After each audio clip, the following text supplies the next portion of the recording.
Part 1. The house my mother died in. I need to tell you something before I tell you anything else, because I think it changes how you'll hear the rest of this, and I'd rather you hear it change than hear it clean and think I was ever an objective observer of what happened at Harrow House. My mother died in that house when I was 7 years old. The official record says she fell down the main staircase sometime after midnight, alone, in a house our family had bought 8 months earlier and was already trying to sell. I was asleep 2 floors up. I did not hear her fall. What I heard, and I have never once, in 23 years, managed to convince myself I imagined it, was her voice, very clearly, coming from somewhere on the ground floor, having what sounded like a calm, ordinary conversation with someone for almost 10 full minutes before the sound that woke my father and sent him running downstairs. There was no one else in the house. There was never anyone else in the house.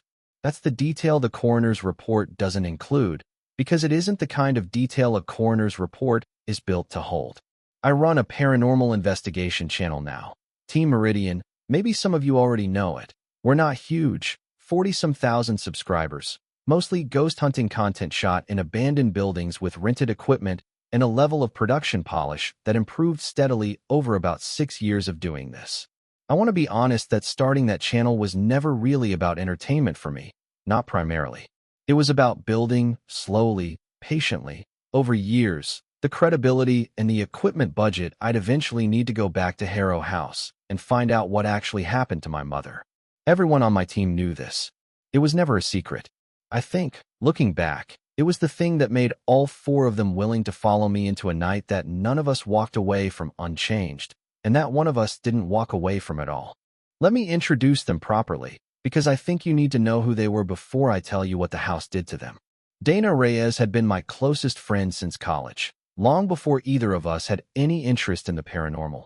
She came onto Team Meridian as our resident skeptic and technical lead, the person who ran our EMF meters and our infrared arrays, and who spent 6 years patiently, good-naturedly explaining away 80% of what the rest of us got excited about as drafts, settling foundations, and pattern-matching brains doing exactly what pattern-matching brains do in the dark. She didn't believe in ghosts. She believed in me, which is a different thing, and it's the reason she came to Harrow House at all, despite telling me, more than once over the years, that she thought my mother's death was a tragedy I'd built into an obsession because an obsession was easier to survive than an unanswered grief. Jonah Pierce joined us 4 years in, and he was the opposite of Dana in almost every respect. A genuine sensitive, by his own account, and, I'd come to believe over years of working with him, by actual demonstrated ability, someone who felt locations the way the rest of us saw them, who'd pick up on a room's history before anyone told him a single fact about it. Jonah carried his own weight into every investigation, though, a specific guilt he almost never talked about. An investigation, years before he joined us, at a different location, with a different team, where a young woman named Els had died during an on-camera session that Jonah still, to this day, blamed himself for not stopping in time. He didn't like talking about Els. I'm going to have to talk about her more than he'd want, because I think what happened to Jonah at Harrow House cannot be understood without her. Priya Anand ran production, camera, sound, the actual mechanics of turning 6 hours of dark hallway footage into something people would watch, and she was, in a lot of ways, the person actually holding Team Meridian together as a functioning business, the one who worried about all of us in ways the rest of us were usually too self-absorbed to worry about ourselves. She'd been skeptical about Harrow House from the moment I first pitched it, not because she doubted the paranormal, but because she doubted whether I could be trusted to make good decisions in a building where my own mother had died, and I should have listened to that doubt considerably more than I did. And then there was Cole Bishop, 24 years old, hired 8 months before Harrow House as our production assistant, and, increasingly, our on-camera junior investigator. Eager in the specific way people are eager before a job has taught them anything real about its costs, the kind of enthusiasm that made the rest of us feel simultaneously fond of him and faintly protective, the way you feel about a younger sibling who hasn't yet learned which risks are actually risks. Cole wanted, badly, to be taken seriously as an investigator rather than just the crew's assistant, and I think that wanting is part of what happened to him. though I've spent months since trying to decide how much blame belongs to his own eagerness and how much belongs to the rest of us for not protecting him better from it. 5 of us drove up to Harrow House on a Thursday afternoon in late November, planning a single overnight investigation that we all, going in, genuinely believed we'd be driving home from by Friday morning. Part 2. Harrow House. The house sits on 11 wooded acres about 3 hours north of the city, built in 1897 by a textile mill fortune that had mostly evaporated by the time my parents bought the place at auction. Cheap, in the late 90s. Cheap enough, I understand now as an adult, that the price itself should have told my parents something about why nobody else wanted it. It's a genuinely enormous Queen and Victorian, 3 stories plus a full attic, turrets, a wraparound porch, the kind of architectural excess that photographs beautifully and costs a fortune to actually maintain, which is presumably why it's changed hands only twice since my family sold it in the aftermath of my mother's death, and has sat entirely empty for the last 11 years, its current owner. An investment company that acquired it as part of a larger land parcel and apparently never found a buyer willing to take the house itself, granting us access through a location scouting arrangement that Priya had spent nearly 2 months negotiating. The house's history, beyond my own family's brief and catastrophic tenure, was considerably darker than I'd let myself fully absorb during all my years of research, mostly because I think some part of me had narrowed my focus so tightly onto my mother's death that I'd avoided really sitting with everything that came before it. There was a fire in 1911 that killed 3 household staff in the servants' quarters on the 3rd floor, ruled accidental, caused by an oil lamp, though a contemporary newspaper account I found in a local historical archive noted, in a single unexplained sentence, that all 3 victims had been found in the same small room despite the fire's point of origin being reported in a different part of the house entirely, as though something had gathered them there before the flames arrived. There was a child, the mill owner's youngest granddaughter, who drowned in an ornamental garden pond on the property in 1934, at an age and in water shallow enough that the death defied easy explanation even at the time. There was a suicide in the 1960s, an elderly widow who'd purchased the house after decades of it standing empty, found at the bottom of the same main staircase my mother would fall down 30 years later, having left no note, having shown, according to the one surviving newspaper account, no prior indication of distress to any of her few remaining acquaintances. The widow's death in particular had haunted my research for years before we ever set foot in the house, mostly because of a single detail buried in a county coroner's file I'd finally gotten access to through a records request that took nearly a year to process. The housekeeper who found her body, a woman employed only 3 months at that point, gave a statement describing hearing, in the hour before the widow's death, what she assumed at the time was the widow speaking on the telephone in the front hall, an animated, cheerful conversation, laughing at points, though the house's telephone line had been disconnected for non-payment nearly 6 weeks earlier. The housekeeper quit the following day and, according to a brief follow-up item in the same local paper, refused every subsequent request to discuss what she'd heard in any further detail for the rest of her life. And there was, in the years just before my family bought it, an actual paranormal investigation, not amateur, not a channel like ours, but a formally credentialed academic research team from a university parapsychology program. 3 researchers who spent 11 days documenting the house in the early 1990s and who, according to the fragmentary reports I tracked down over years of obsessive research, recorded phenomena significant enough that their funding institution quietly shut the project down and sealed the resulting data, citing, in the one internal memo I ever managed to get a partial look at through a source I'd rather not describe further, researcher welfare concerns inconsistent with continuing the study. I did not share all of this history with my team before we arrived. I want that on the record plainly, because I think it's the first real mistake in a night that had several, and because I think if Dana, Jonah, and Priya had known the full weight of what that house had already done to people who studied it seriously, at least one of them would have talked the rest of us out of going at all, and I did not want to be talked out of it, and I let that wanting override my responsibility to the people I'd asked to follow me there. We arrived a little before 4 in the afternoon, with enough daylight left to do a full walkthrough and equipment setup before dark. The house, even in daylight, even boarded in places and stripped of most of its original furniture by decades of subsequent owners, retained a specific quality of oppressive scale that I'd forgotten from childhood. Rooms too large for the light that reached them, hallways that seemed to absorb sound rather than carry it, a central staircase, dark wood, curving up through all 3 stories, that I stood in front of for a long moment on arrival, feeling something in my chest that I hadn't let myself feel fully in over 2 decades. "You okay?" Dana asked, standing beside me, camera already up on her shoulder out of habit. "I'm fine," I told her, and I want you to notice, the way I've had to notice in retrospect, that this was the first of several times that night I told someone I loved I was fine when I very much was not, and that every single one of those lies cost something before the night was through. Part 3. The First Evidence. We set up our standard rig through the early evening. Static cameras in the main hall, the parlor, and the third-floor servants' quarters where the 1911 fire had taken its 3 victims, handheld equipment for each of us to carry during active investigation periods. Audio recorders placed in the rooms we expected to spend the least time in physically, on the theory that EVP work tends to produce better results in spaces left relatively undisturbed by the living.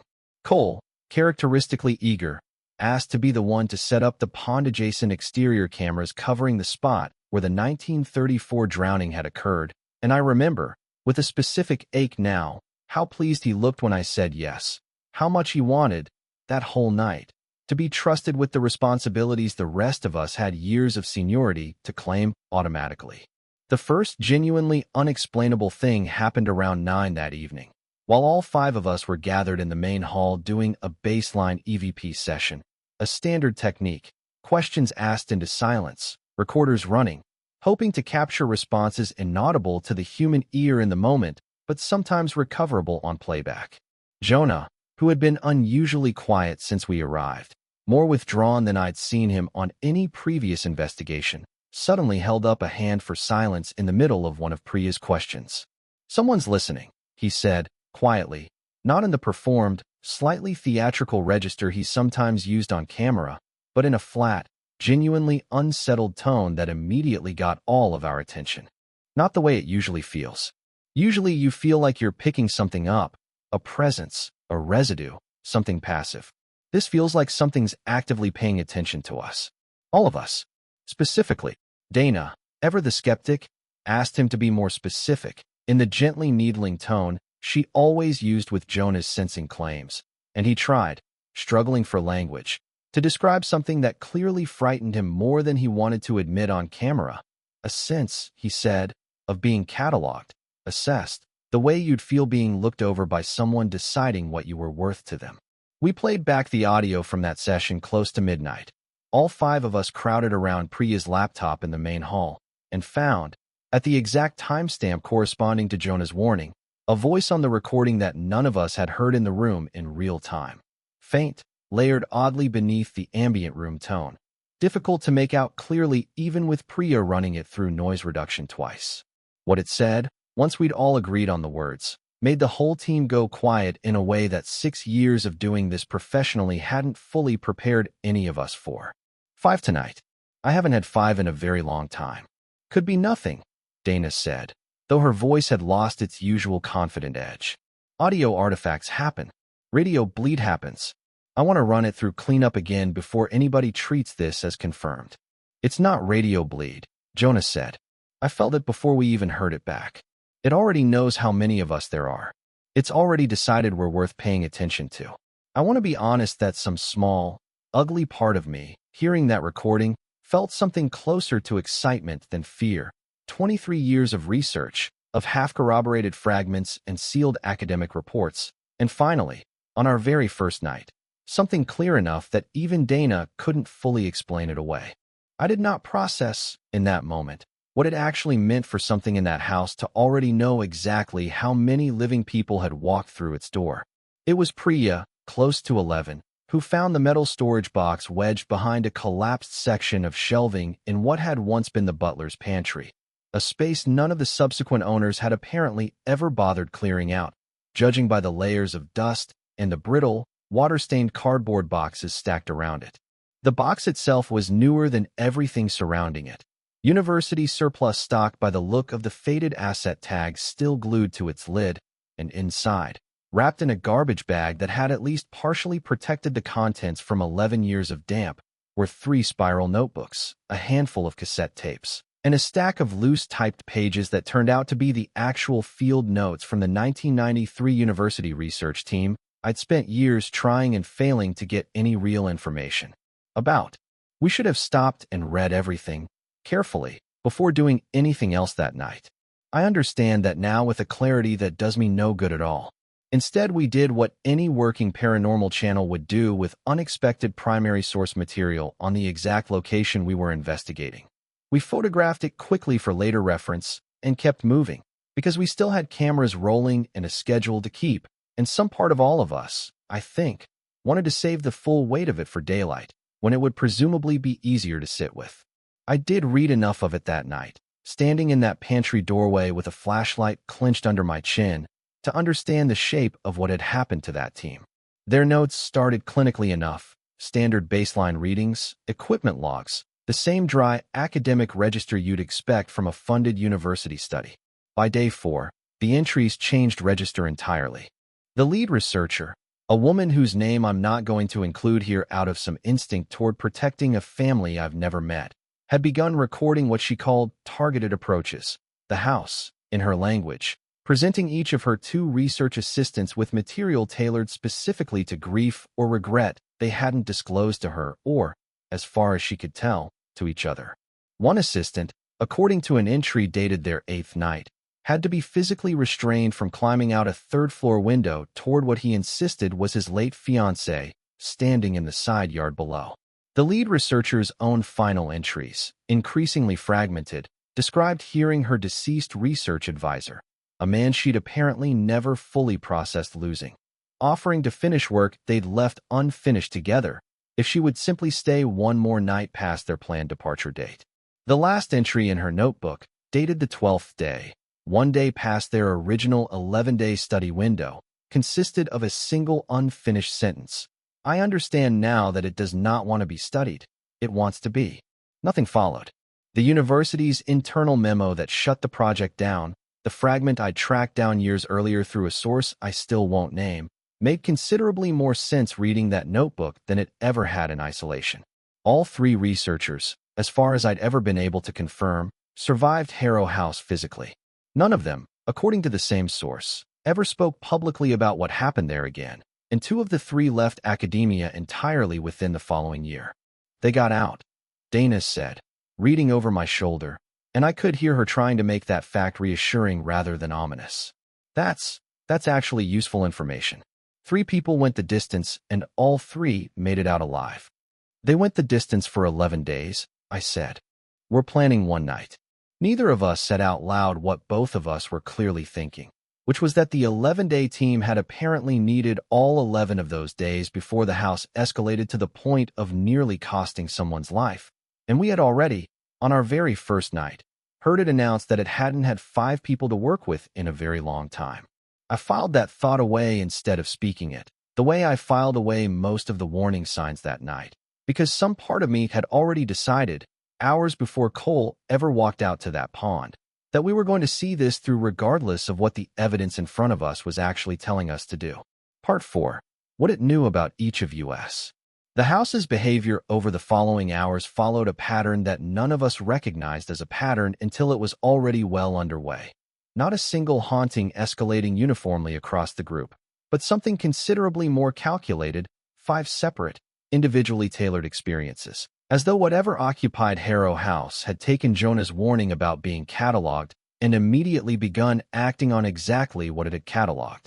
Cole came back from his exterior camera check at the ornamental pond a little after 10, pale, insisting he'd heard a child's laughter coming from the water itself, close enough and clear enough that he'd swept his flashlight across the pond's entire surface expecting to find an actual child standing in it. There was nothing there.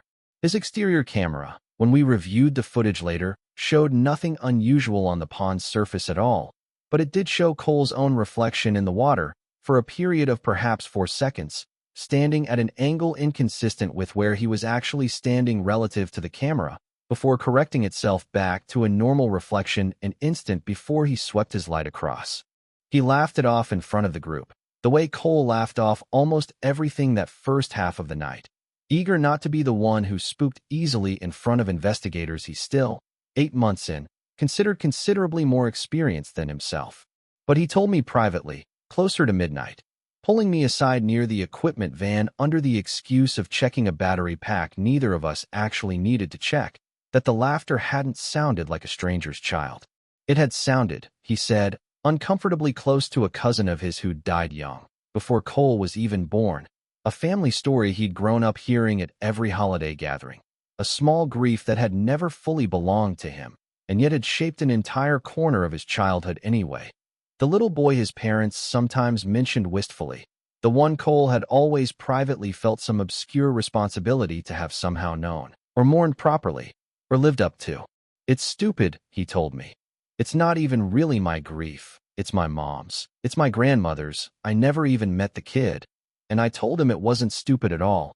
And I have thought about that exchange more than almost any other conversation from that entire night, because I think it was the first real evidence that whatever occupied that house did not limit itself to a person's own direct losses.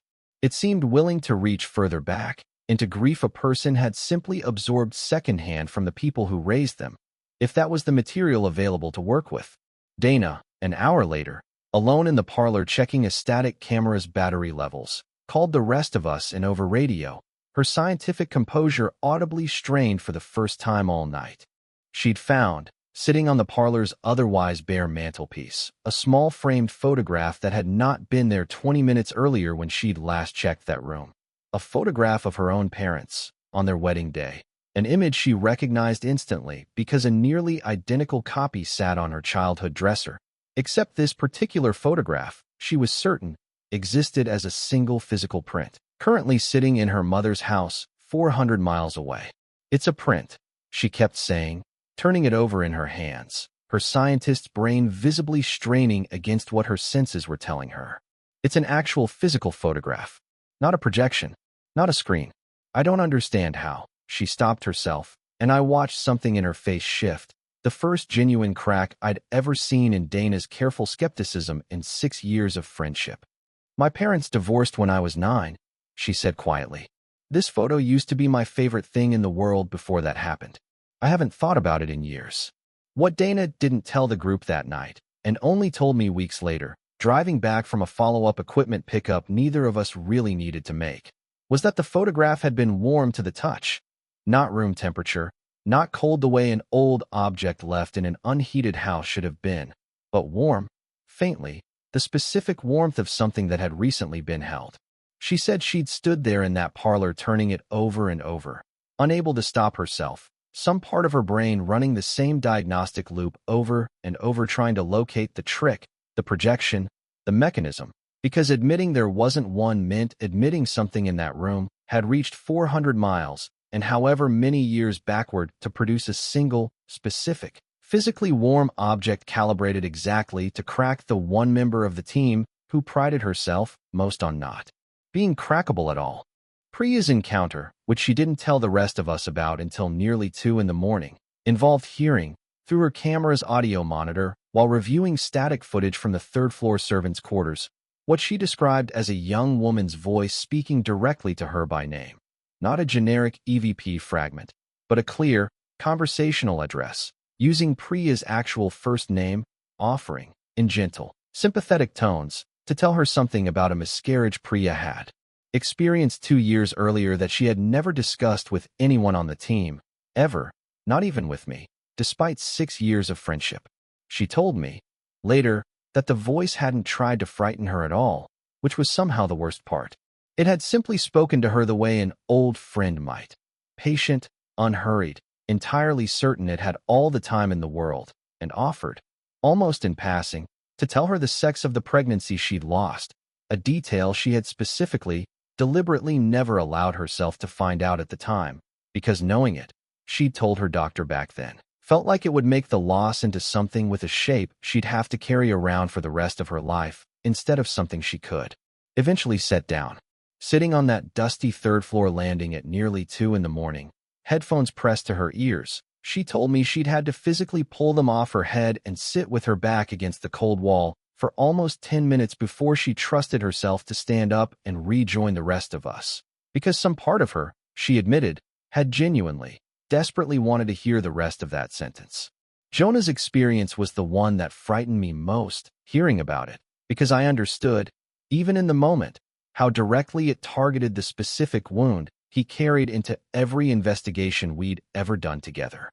He heard, in a stretch of the third-floor hallway near where the audio equipment was set up for the 1911 fire site, a young woman's voice that he recognized instantly and completely as Elle's, the woman who had died on his investigation years before we ever met, calling his name, in a tone of forgiveness so gentle and so specific to things he'd never told any of us in detail, that he sat down on the hallway floor and, by his own later account, nearly wept before he managed to pull himself together enough to walk away from the sound rather than toward it. He told me, days later, sitting in that same hospital waiting room where we'd eventually bring him for his shoulder, exactly what she'd said, because he said he needed to say it out loud to someone at least once before he tried to bury it again the way he'd buried the original memory for years. The voice had told him, in Elsa's exact cadence, the specific way she used to trail off at the end of a sentence when she was thinking that it hadn't been his fault, that she'd made her own choice to stay in that basement past the point where he'd told her to leave, that she understood why he'd carried the guilt anyway, because that was simply the shape love took sometimes, and that she had been waiting, patiently, for a very long time, for the chance to finally tell him himself instead of leaving him to construct his own imagined version of what she might have said.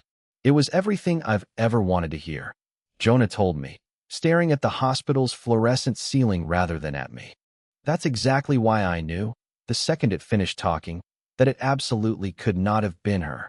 And mine, because the house saved mine, I would come to believe, deliberately, for closer to 3 in the morning, timed with a precision that felt less like coincidence and more like patience, was my mother's voice, coming from the base of the main staircase, exactly the way I remembered it from childhood, having what sounded like a calm, warm, ordinary conversation with someone whose voice I could not make out at all, and inviting me, gently, the way she used to invite me down for breakfast. As a child, to come and finally hear the answer I'd spent 23 years of my life trying to find. I stood at the top of that staircase for a long moment before anyone else noticed I'd wandered away from the group, listening to the specific up and down rhythm of her voice, unable to make out individual words yet somehow certain, in a way that bypassed every rational faculty I had, that this time, finally, after 23 years, I was actually about to get to hear the rest of the conversation I'd only ever caught the tail end of as a frightened 7-year-old standing exactly where I was. Standing now. Part 5. What I didn't tell them. I want to be completely honest about what happened next, because I think this is the moment where the responsibility for everything that followed starts to belong to me specifically, rather than to the house, rather than to bad luck, rather than to anything except the choice I made with my eyes open. I walked toward the staircase. Dana caught up to me before I reached the bottom step, physically grabbing my arm, and I remember the specific look on her face. Not fear exactly, or not only fear, but a kind of desperate, focused clarity, the look of someone who has spent 6 years being the practical one and has just watched that practicality fail to protect the person she was trying hardest to protect. "That is not your mother," she said, low and urgent. "Whatever that is, it is not her, and you know that, and I need you to actually know it right now instead of just agreeing with me, because it's the correct thing to say." "I know," I told her, and some part of me did know it, genuinely, even as another part of me, the 7-year-old part, the part that had spent 23 years constructing an entire career around the hope of one day standing in this exact spot and finally getting an answer, desperately wanted the voice at the bottom of those stairs to be real regardless of what my rational mind understood about the impossibility of it. We regrouped in the main hall, all 5 of us, a little after 3:30, and I made the decision I have spent the months since replaying obsessively, trying to find the version where I make a different choice, to keep investigating rather than immediately leaving. I told myself it was because we'd gathered significant evidence, and it would be a waste to abandon the location without documenting more. I told myself it was because none of us had been physically harmed yet, only frightened, and fear alone didn't justify losing the most significant footage our channel had ever captured.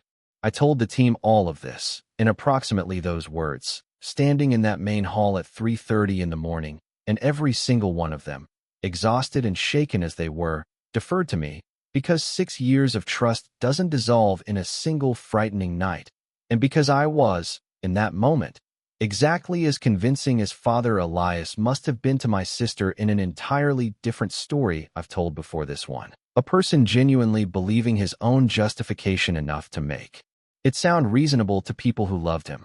We did not leave. Jonah argued the hardest against staying, more insistently than I'd ever heard him push back on one of my decisions in 4 years of working together, telling me, in front of everyone, that whatever was in that house had already demonstrated it knew exactly what each of us needed to hear to keep us compliant, and that continuing to investigate was, in his professional opinion, no longer research but active, willing participation in whatever the house actually wanted from us. "What does it want?" Cole asked, and I remember how young his voice sounded asking it. How much I wish. Now, that question had been enough to make me stop. Jonah didn't answer right away. When he finally did, his voice was quieter than I'd ever heard it. "I think it wants us to keep listening," he said. "I think that's the whole trap. Every time it offers you something that sounds like your own grief talking back to you, and every time you listen instead of walking away, I think it gets a little more of you. I don't think it needs to drag anybody anywhere. I think it just needs you to keep choosing to stay." "Then we stopped choosing that," Priya said, her voice tight, the practical, holding it all together tone she used when she needed the rest of us to actually hear her rather than just agree with her to end an argument. "We pack up right now. We don't finish the session, we don't get the last of the footage, we leave the equipment if we have to and come back for it in daylight with an actual security escort. I don't care what it costs the channel. I have never once, in 6 years, told you no on a call about this show, and I am telling you no right now." I want to be honest that some part of me heard exactly how right she was, in real time, standing in that main hall, and chose not to act on it anyway. 20 more minutes, I said. We're this close to something none of us has ever documented before. I'm not asking anyone to go looking for more of it. I'm asking for 20 minutes to finish what we already started, and then we go. All of us. Together, I promise. Dana looked at me for a long moment. The specific look she'd been giving me on and off since college whenever she suspected I was talking myself into something rather than actually reasoning my way to it. "You said that same thing about the staircase 20 minutes ago," she said quietly. "And I watched you walk toward it anyway. I didn't have a good answer for that. I still don't." I said 20 minutes again, because it was the only sentence I had left that let me keep believing I was still the person making careful, responsible decisions on behalf of a team who trusted me, rather than the person slowly trading their safety for an answer I'd wanted since I was 7 years old. I chose to stay anyway. We all did, in the end, though I bear the largest share of that choice. And less than 2 hours later, Cole Bishop walked out to the ornamental pond alone, against explicit instructions that none of us were to investigate solo after what had happened to Dana and Jonah and Priya, and none of us noticed he was gone until his radio channel went silent for almost 15 minutes. Part 6. The Pond. We found him standing waist-deep in the ornamental pond, in late November, in water that should have been agonizingly, dangerously cold, and he did not appear to register the temperature at all.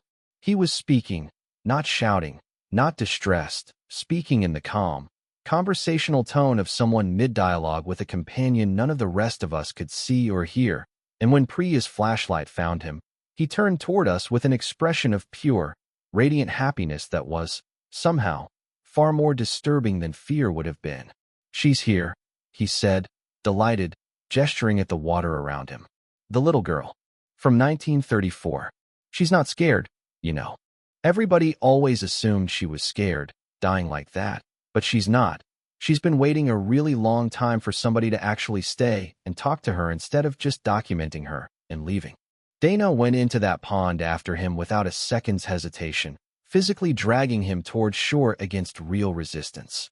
He fought her, not violently exactly, but with the specific, absent-minded strength of someone genuinely convinced he was being pulled away from something he wanted, And by the time we got him on a dry ground, all of us soaked, all of us shouting his name, Cole's lips had gone a color that made Priya, our most medically level-headed member, immediately start talking about hypothermia protocols and how far the nearest hospital actually was.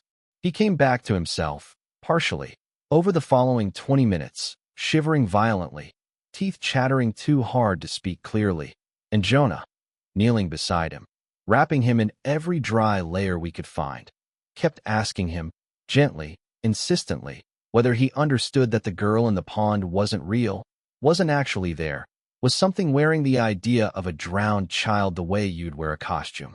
Before that, though, in the actual moment of pulling him from the water, there had been several seconds I haven't described yet, seconds I think about more than almost any others from that night, because they're the seconds where I first understood exactly how patient and how deliberate whatever occupied that house actually was. Cole hadn't simply stood passively in that pond waiting to be rescued. As Dana got her arms around him and started hauling him toward shore, he twisted against her, not with panic, but with a calm, almost apologetic insistence, saying, over and over, in a tone far too reasonable for someone standing chest-deep in freezing water at 1 in the morning, "She's not finished yet. She just wants somebody to actually stay until she's finished. Nobody ever stays long enough to let her finish."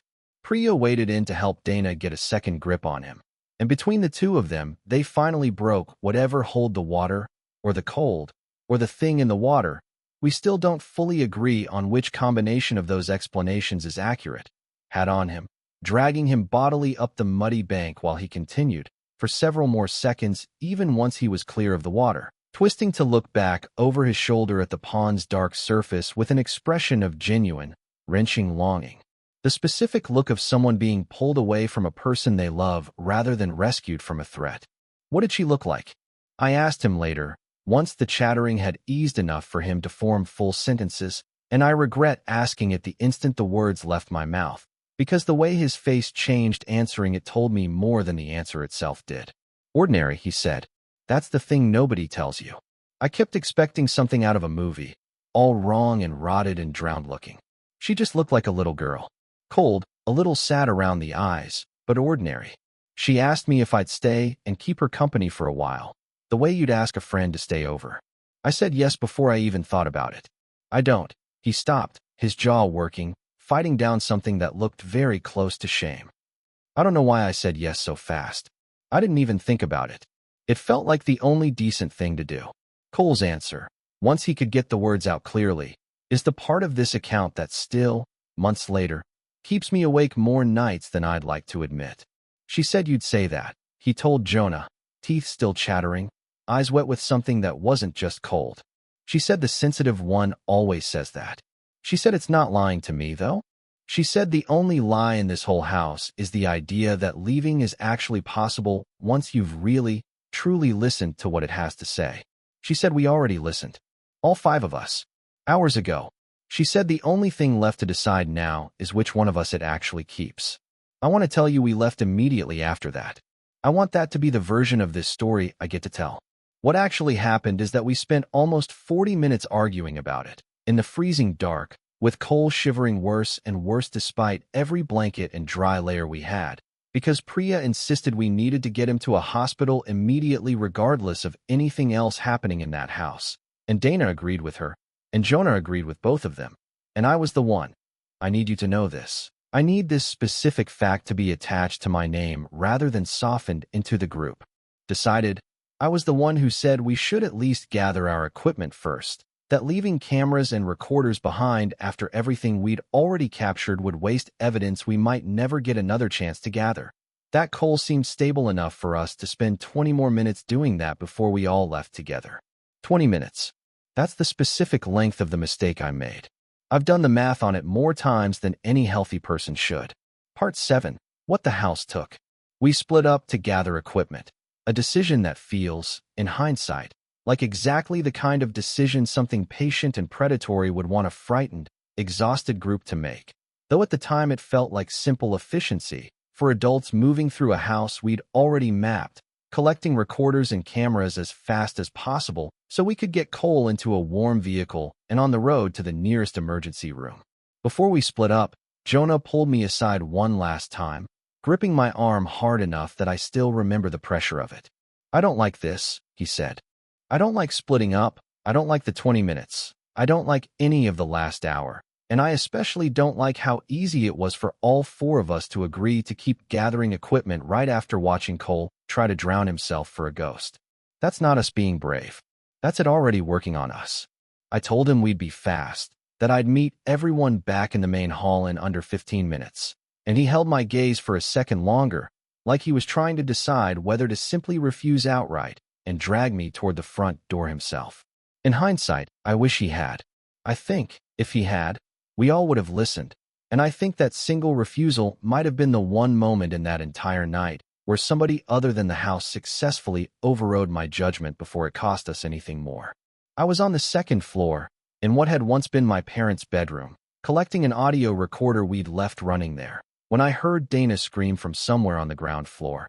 Not a startled yelp, but a genuine, full-throated scream of the kind I had never once heard from her in 6 years of friendship. And by the time I got downstairs, taking the stairs 2 and 3 at a time, my flashlight beam wild and unsteady, I found her standing frozen in the main hall, staring at the base of the staircase, where Cole was no longer sitting wrapped in blankets the way we'd left him. He was standing, upright, steady, none of the violent shivering from 20 minutes earlier, and when he turned toward my light, his face held an expression I can only describe as fond, patient recognition. The expression of someone greeting a person they'd been waiting a long time to properly meet, rather than a young man who'd nearly drowned in freezing water less than an hour earlier. "You're finally here," he said, in Cole's voice, using Cole's specific inflections and cadence, and yet somehow, unmistakably, not entirely Cole at all. "I've been wanting to actually talk to you since you were 7 years old, standing at the top of these stairs, listening to your mother and me have our conversation. She was so patient with me. I've missed that since she left." This 1 inch, he gestured, almost affectionately, at his own body, is considerably less patient, but I think he'll come around, given time. They usually do, once they understand there isn't really anywhere else to go. I don't have adequate words for what that moment did to every remaining piece of my composure. Jonah arrived seconds later, took one look at Cole's face, and said, quietly, with a certainty that left no room for argument, "That's not him anymore. Not fully. Whatever's using his voice right now, it's not asking permission the way it was earlier tonight. Something changed. I think the pond wasn't just an offer this time. I think it was already the beginning of the actual taking." Priya, arriving last, immediately started talking about restraint, about getting him physically into the vehicle regardless of what he said or didn't understand, and for a moment it looked like exactly the decisive, practical response that might have ended everything cleanly right there. She and Dana moved together, flanking Cole on either side, Dana's hand closing around his upper arm the same way it had closed around it in the pond 20 minutes earlier. This time, he did not simply resist with the passive, dreamlike stubbornness he'd shown in the water. He turned, fast, faster than should have been physically possible for someone who'd been shivering too hard to stand upright minutes before, and shoved Dana backward hard enough that she caught herself against the wall rather than going down, and the sound that came out of him in that motion, not a scream, something lower, something that vibrated the floorboards under my feet in a way I felt more than heard, made all three of us freeze in place for the first time all night, the specific freeze of an animal brain recognizing, correctly, that it was no longer dealing with anything it understood the rules of. "I'd rather you didn't do that again," he said, in a voice that had dropped register entirely, no longer bothering to fully mimic Cole's natural cadence, something colder and older moving underneath it.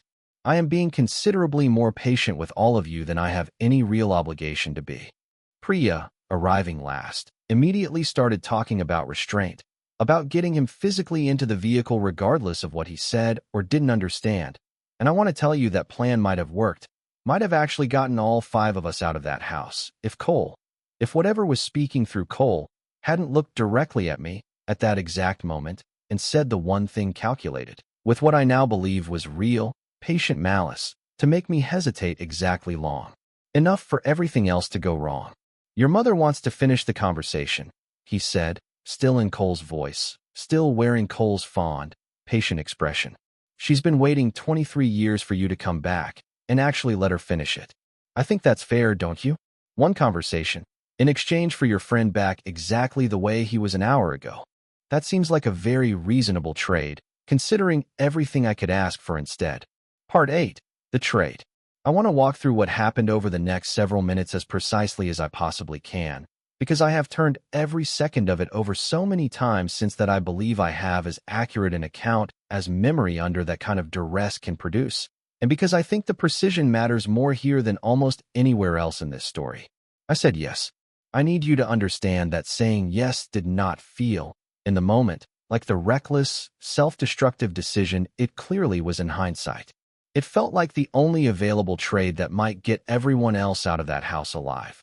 Cole restored to himself, the rest of the team free to leave, in exchange for a single conversation that some drowning, desperate part of me had wanted more than almost anything else in my adult life for over 2 decades.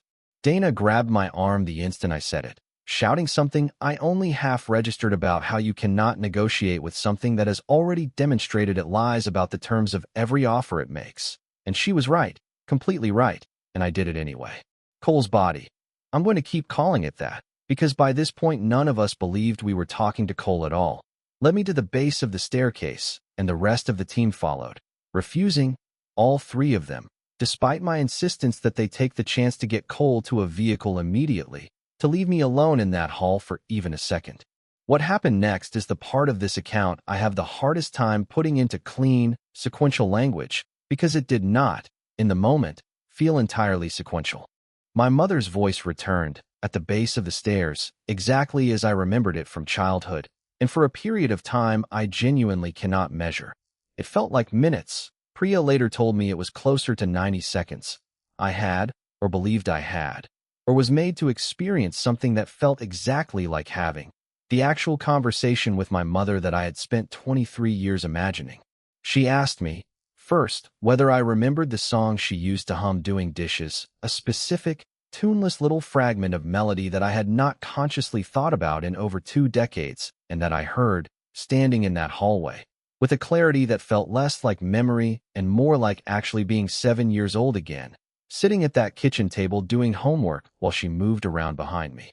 She asked whether I'd kept the small brass key she used to wear on a chain, the one to a jewelry box that had gone missing sometime during the chaotic weeks after her death, and some part of me, answering, felt for one disorienting moment as though I actually did remember where that key was, a detail I have never once, before or since, had any real memory of at all.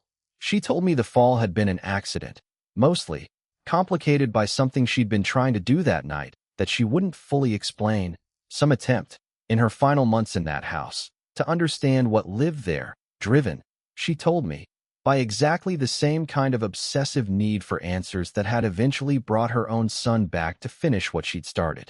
She told me she loved me. She told me she was sorry, and I want to be honest that hearing those 2 words, in that exact voice, undid something in my chest that I had spent 23 years carefully keeping shut, a grief so raw and so immediate that I do not think, even now, I can fully separate how much of what I felt in that hallway was manufactured by whatever was speaking and how much was simply real grief finally given a voice to answer it, regardless of whether that voice belonged to my mother at all. She told me, in a tone so gentle and so perfectly, achingly her own, that some part of me will never fully stop wanting to believe every word of it, that the house wasn't cruel, not really, that it simply wanted company, that it had been alone for so long, that all it had ever actually wanted from any of us was to be listened to properly, for once, by someone who wouldn't leave. She told me that staying wouldn't mean losing myself the way I clearly feared it would, that it would simply mean finally, permanently, no longer being alone with the specific grief I'd built an entire career and an entire adult identity around managing rather than healing. You've been so tired for so long, she said, in words that landed with a precision that still terrifies me to think about. And I think some part of you already knows that the only place you've ever really felt close to me again is standing right here, at the bottom of these stairs, listening. Dana is the one who broke it. I owe her my life for this, in the most literal sense I can give that phrase. She grabbed both my shoulders, physically turned me away from the staircase, and said, loud enough to cut through whatever fog had settled over me, "Your mother would never tell you to stay in a house that already killed her. Whatever that is, it just told you exactly what you most wanted to hear. The same way it told Cole exactly what he wanted to hear, and the same way it's about to tell the rest of us exactly what we want to hear if we don't get out of this hallway in the next 30 seconds." The voice at the base of the stairs changed, in that instant, from my mother's gentle warmth into something else entirely. Not loud, not a roar, but a flat, cold, patient tone that made every hair on my body stand up at once, using Cole's mouth to speak words that were unmistakably not Cole's own thoughts at all. "That wasn't the deal," it said. "The deal was one conversation, freely offered. You don't get to decide it's over just because your friend interrupted before it was finished." Part 9. What we left behind. I don't fully understand, even now, the exact mechanics of what happened in the next several minutes, and I've decided, writing this, that I'm not going to manufacture false clarity where I genuinely don't have it. What I know is this: the moment Dana broke whatever hold the house had established over me, Cole's body, the thing wearing Cole's body, moved toward us with a speed and a violence that Cole himself, sweet, eager, 24-year-old Cole, had never once displayed in 8 months of working with all of us. And Jonah, positioning himself physically between it and the rest of us with a courage I will never be able to properly repay him for, took the full force of whatever came next. I'm not going to describe every physical detail of what followed, because I don't think a precise accounting serves any purpose except causing pain, and because some of what happened in that hallway, honestly, happened too fast and too violently for any of us to reconstruct with full confidence afterward. What I can tell you is that Jonah went down hard, thrown bodily into the wall beside the staircase with a force that should not have been generatable by a frame Cole's size, and that Dana grabbed him under one arm the instant he hit the floor, hauling him back up even as Priya put herself directly between Dana and whatever Cole had become, screaming for all of us to run, actually run, toward the front door. I remember the specific sound our feet made crossing that main hall, for sets of boots on old hardwood, and I remember, with a clarity that still surprises me given everything else happening in that moment, glancing back once, at the threshold of the front door, and seeing Cole standing exactly where we'd left him, not chasing us at all, simply watching, with an expression that had shifted again, from cold command back into something almost wistful, almost sad, the specific look of someone watching a door close that they genuinely hoped might stay open a little longer. I have never been able to decide whether that stillness was mercy or simple confidence that it had already gotten what it needed for the night and didn't require the rest of us badly enough to fight for it. And I don't think I want the answer to that question badly enough to keep looking for it. We made it out through that front door and across the porch and down the drive toward our vehicles in a state of pure, undignified, absolutely necessary panic. Priya half carrying Jonah, whose legs kept threatening to buckle under him from either the shoulder or simple shock. Dana ahead of us fumbling the van's keys twice, with shaking hands before finally getting the door open, myself bringing up the rear, unable to stop looking back at that dark doorway the entire 1,100-foot length of the gravel drive. Some part of me still, God help me, hoping Cole would come running out after us at the last second, whole and unharmed and simply late. He did not. We did not get Cole out with us. I want that sentence to sit by itself, the way it has sat by itself in my mind every single day since, because I don't think softening it with additional context does justice to what it actually cost. We drove Jonah to the nearest emergency room. A dislocated shoulder, several deep bruises, nothing life-threatening, though the doctor who treated him asked, more than once, exactly what kind of accident produced that specific pattern of injury, and none of us had an answer that would have made sense outside that hallway.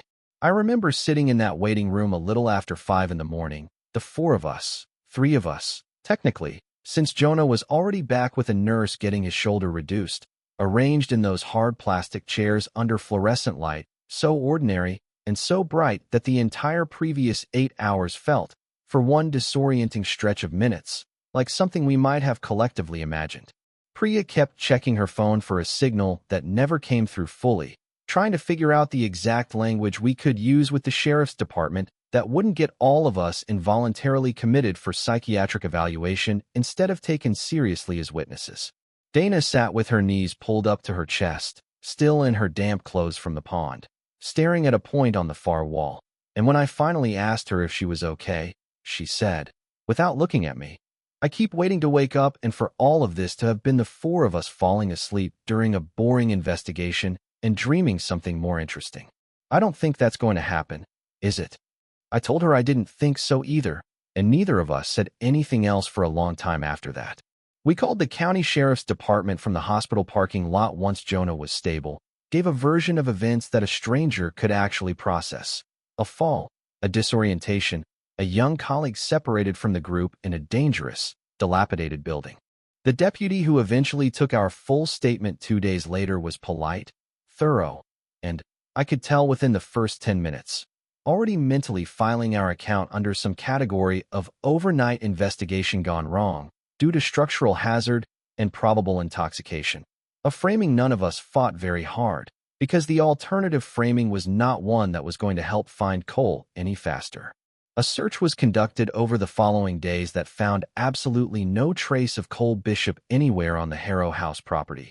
No evidence he had ever left that main hall at all, though the investment company that owns the property has, since then, according to a single contact I've maintained through a groundskeeper hired to do minimal exterior maintenance, reported occasional unexplained interior lights and what he described, reluctantly, as a someone talking, real conversational-like, coming from that big front hall, even though there's nobody with a key but me.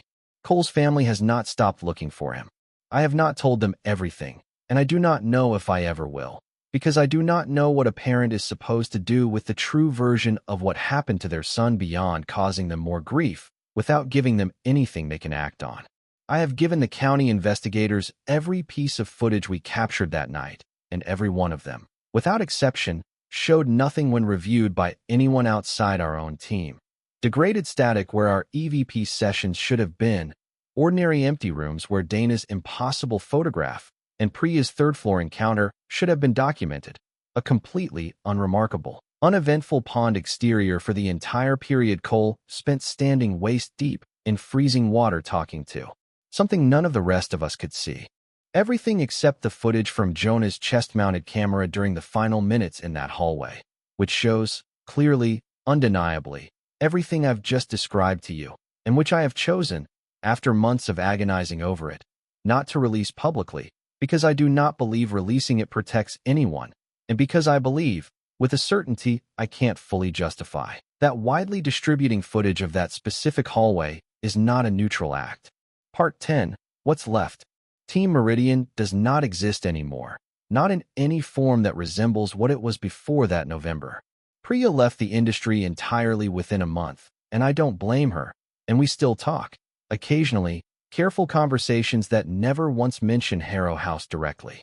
Jonah's shoulder healed within a couple of months. Whatever else that night took from him has not healed at all, and he has told me, plainly, that he will never again investigate a location where the specific goal is to communicate with whatever's there, that he intends, if he ever works in this field again, to focus exclusively on documentation and containment, never invitation, never conversation. Never the specific vulnerability of genuinely wanting something in a haunted place to talk back.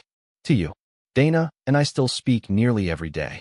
She has never once said, "I told you so," though she would have every right to.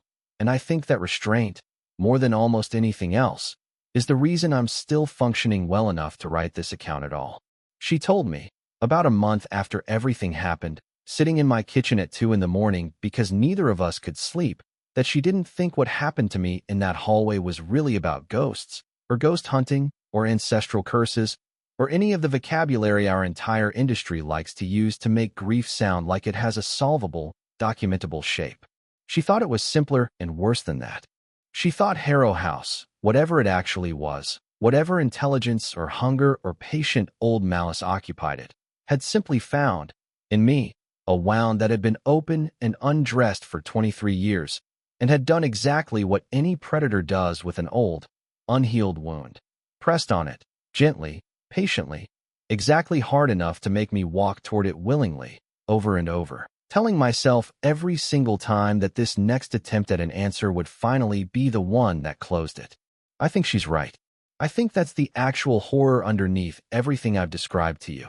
Not a staircase, not a pond, not a specific carved marker or a locked chapel or a ledger of names. Though I've told stories with all of those details before, and I understand why people find them frightening. I think the real horror is considerably more ordinary and considerably harder to protect yourself against. That grief, left long enough without real resolution, becomes a door that something patient enough can eventually learn to open from the other side. And that the people most likely to walk through that door willingly are exactly the people who loved whoever they lost the most. Because love, unlike fear, doesn't have an instinct that tells you to run. I have gone back, more times than I'd like to admit, and read through what remains of that 1993 research team's field notes, the ones Priya found wedged behind that pantry shelving on our very first night, looking for anything that might tell me whether the lead researcher ever found her own way back from whatever the house offered her. I never found a clean answer. What I found instead, in the very last usable page of her notebook, beneath the unfinished sentence I've already described to you, was a single additional line, added later, in noticeably different ink, as though she'd come back to that page weeks or months afterward and forced herself to finish a thought she hadn't been able to complete in the moment. It read, "It does not need you to believe in it. It only needs you to keep wanting something enough to come back and check." I think about that line more than almost anything else I gathered in 23 years of research, because I think it's the truest single sentence anyone has ever written about that house, and because I did not understand, reading it for the first time in that dusty pantry doorway, that I was going to spend the rest of that same night proving her exactly right. If you are carrying something like that, an unanswered loss, a death that never made complete sense, a house or a place or a person you've spent years telling yourself you'll finally understand if you just go back one more time and listen a little harder, I am asking you, with everything I have left after this, to find that resolution somewhere safer than the actual place your grief lies. A grief counselor, a support group, a friend who will sit with you in it without needing you to solve it that night. Anything, anywhere, except a hallway, alone, at 3 in the morning, telling yourself that this time, if you just stay and listen a little longer, the voice at the bottom of the stairs will finally, truly, be the person you lost, and not something that has simply learned, over a very long time, exactly how to sound like her. I did not get my answer about my mother. I got coal instead, and I will be trading that loss against my own for the rest of my life, in a ledger nobody else will ever see, that never once, in all these months, has come out balanced in a way I can live with. Don't go back for the conversation you think you're owed. Some houses have had a very, very long time to learn exactly how to make that conversation sound like the only thing that will ever make you whole again. It won't. I promise you, from the worst possible authority on this subject, it will not.